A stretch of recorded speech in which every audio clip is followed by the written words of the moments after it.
You're brushing your teeth, and out of nowhere, the same 10 seconds of a song you haven't heard in months starts looping in your head. Not the whole song, just one part, over and over. There's a name for this too. It's called an earworm, or, if you want the technical term, involuntary musical imagery.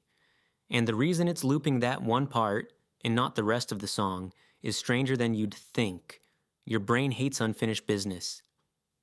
Back in the early 1900s, a psychologist named Bluma Zeigarnik noticed something odd about restaurant waiters. They could rattle off the details of an order with perfect accuracy right up until it was delivered. The moment the food was served, the order vanished from memory. Unfinished tasks stuck. Finished ones got dropped. That pattern is now called the Zeigarnik Effect.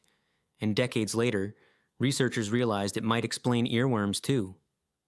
When you hear a song cut off, or only catch a fragment of it, your brain treats that fragment like an unfinished task, so it keeps replaying the loop, trying to push toward an ending that never comes. That's why it's almost always a snippet, stuck on repeat, not the full 3 minutes. Your brain isn't malfunctioning. It's trying to finish something you never let it finish. It needs your mind to be idle. Researchers have found earworms show up most when your brain has spare capacity lying around. Folding laundry, waiting in line, that gap between finishing one task and starting the next.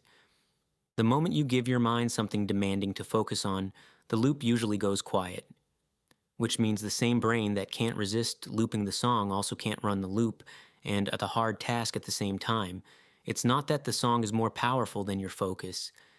It's that the song fills space the moment your focus has nowhere else to go. And it's tied to who you are, more than you'd guess.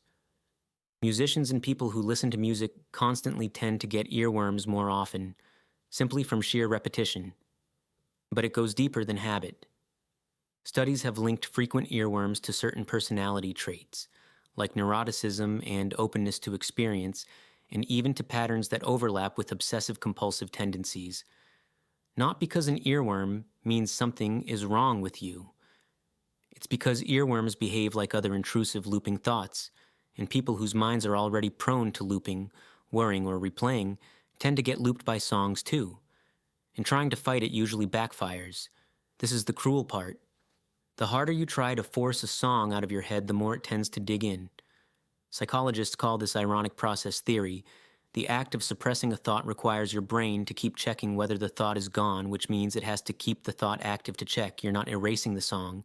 You're rehearsing it while pretending to delete it. So, what actually works? A few things.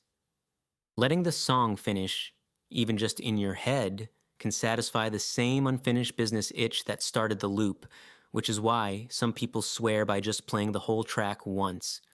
Distracting your mind with something that takes real effort, a tricky puzzle, a hard conversation, tends to crowd the loop out better than silence does.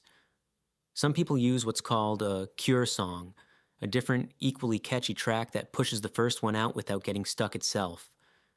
And oddly, chewing gum has shown up in research as one of the most reliable fixes, possibly because the motion interferes with the same mental machinery the song is using. Next time a song hijacks your morning, remember, it's not your favorite song's fault, and it's not your brain glitching. It's just an old, deeply human habit of trying to finish what it started, using whatever fragment of melody happened to be lying around.